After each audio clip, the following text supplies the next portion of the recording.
હવે પહેલા તો તમારા બધાનું સ્વાગત છે કે તમે બધા આટલો સમય કાઢીને અહીં આવ્યા. બધાને પ્રણામ, બધાનું સ્વાગત છે. સામે ઓલું સફેદ પાટીયું મારેલું દેખાય છે બધાને? આ નજીકમાં હાવ એ મુખ્યમંત્રીની ઓફિસ છે. ત્યાં પાછળ ઓલા કાચ દેખાય છે, પડદા જેવું દેખાય છે, ત્યાં અંદર જ બેહે છે. બહુ મોટી ઓફિસ છે, એમાં બધા મંત્રી બેહે. આખું નાનું બિલ્ડિંગ છે ને એમાં, અને આમાંય થોડાક બેહે. આનકોરે નાનું બિલ્ડિંગ છે, પછી એક આ મોટું છે બે બાજુ. મોટામાં બધા સચિવ બેહે, તમામ પ્રકારના સચિવો હોય. એક એક આખું આમ રેલગાડી ભરાય એટલા સચિવો છે અહીંયા. કામ શું કરે છે તમે જાણો, આપણે વખાણ કરવી ભૂંડા લાગવી. પબ્લિક જ એના વખાણ કરે કે શું કામ કરે છે.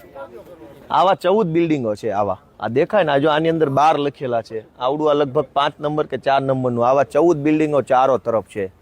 હજારો માણસો કામ કરે છે. કરોડો રૂપિયાનો પગાર છે. 1 લાખ કરોડ રૂપિયાનો પગાર. ખાલી પગારમાં 1 લાખ કરોડ વપરાય છે. હવે 1 લાખ કરોડમાં મીંડા તમે નિરાતે ગણજો. ગુજરાતની જનતા જે પૈસા ચૂકવે છે ટેક્સ પેટે, એમાંથી 1 લાખ કરોડ રૂપિયાનો તો ખાલી સરકારી માણસને પગાર જ વયો જાય કામ કરવાનો. હવે શું કરે છે ને કોની હાટો કરે છે એ તમે નિર્ણય લેજો આવતી ચૂંટણીએ.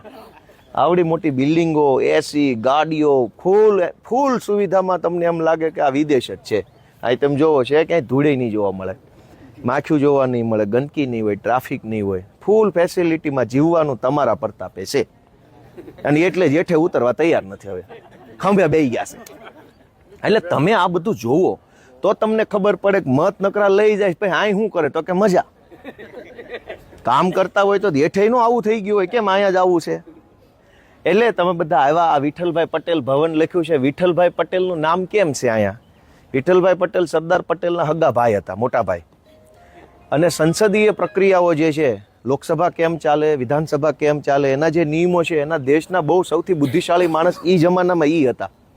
અને અંગ્રેજોએ વિધાનસભા બનાવી હતી, સેન્ટ્રલ લેજિસ્લેટિવ એસેમ્બલી, કેન્દ્રીય વિધાનસભા હતી દિલ્હીમાં. એનું અત્યારે દિલ્હી સરકાર જ્યાં બેસે છે એ બિલ્ડિંગ અંગ્રેજોએ બનાવ્યું.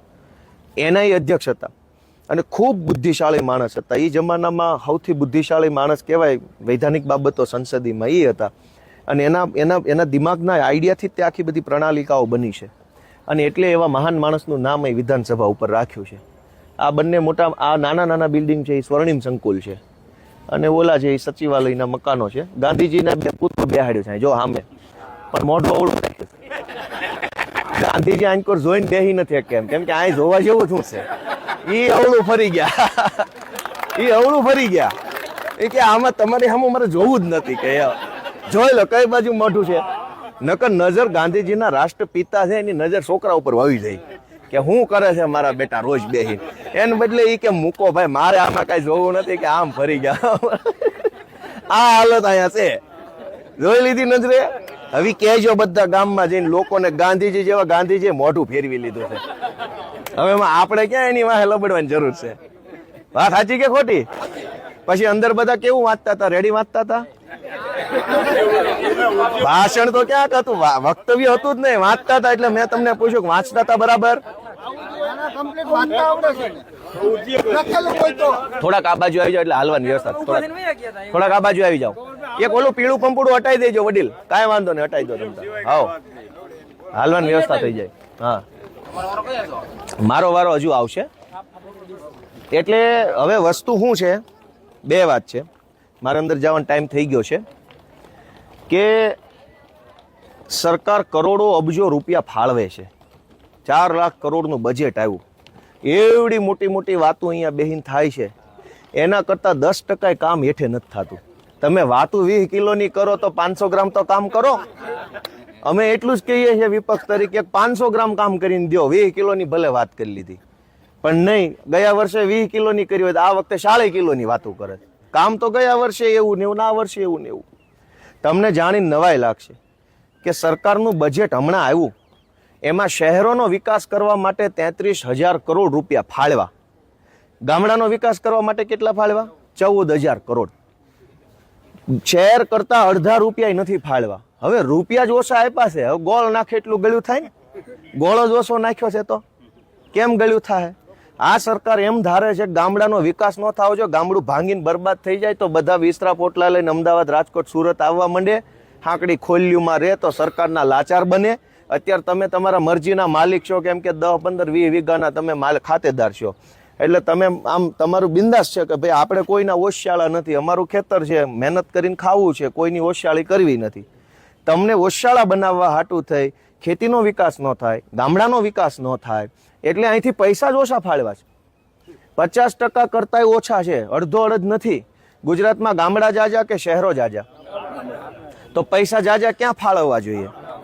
હવે પૈસા ફાળવા જ નથી, એટલે ગામડામાં રોડ નહીં બને, દવાખાનામાં ડોક્ટર નહીં આવે, શાળામાં શિક્ષક નહીં આવે, બસ નહીં આવે, નાળા નહીં થાય, પૂર સંરક્ષણ દિવાલું નહીં થાય, ખેતરના કેળા નહીં, કેમ કે પૈસા જ ન થાય. પા તમે કહો ધારાસભ્યોને, જે તે વિસ્તારના લોકો ભાજપનો હશે કોઈ વતાવશે ને મૂકો ને, એનું ક્યાં મોઢું વતાવવું? કોઈ મારી જેવો વિપક્ષનો હશે 4 ફોન કરશો લાગણીથી, તમને એમ લાગે કઈ એકાય એવો જવાન છે, પણ તમને એ ખબર છે કે રૂપિયા જ ન થાય. પા કામ કેમ થાય? 14,000 કરોડ રૂપિયામાંથી તે અડધો અડધ રૂપિયા પગારમાં વયા જાય, સરકારી પગારમાં, અને બાકીના જાહેરાતમાં. કાંઈક વધે તો તમારું, ન વધે જય ભોળાનાથ.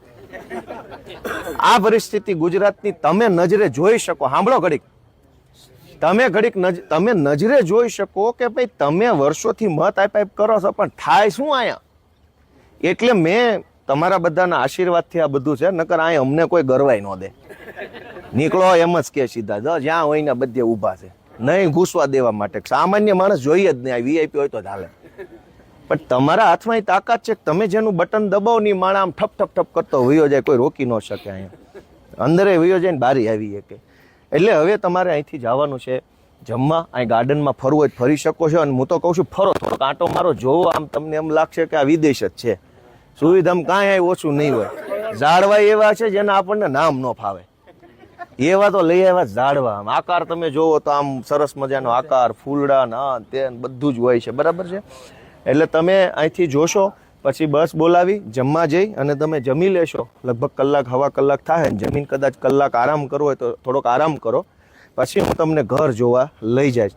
ત્યાં આપણે જઈ ત્યારે તાલુકા પંચાયતની સીટ વાઇઝ ઉપર જાઉં. પહેલા માળે મારું ઘર છે, એટલે પગથિયા ચડીને જાશું. બધા એક હામટા નાના ઘરમાં હમાહે નહીં, તો એક આરે એક તાલુકા સીટ ના જાય, તો હું તમને બતાવી એક તમારા પ્રતાપે હું મળ્યું છે, અને તમે જ્યાં સુધી મત દેવો ત્યાં સુધી મળશે.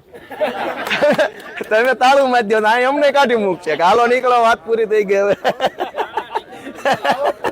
એટલે પણ મારું એટલું જ કહેવાનું છે કે તમારા પ્રતાપે, પબ્લિકના પ્રતાપે જનતાએ કેટલો પરસેવો રેડે છે ને, ત્યારે આ લોકો અહીં કેવી મજા કરે છે, અને ઊભા થઈને કોઈ કામની વાત ક્યાંય પબ્લિકનું આવતું નથી.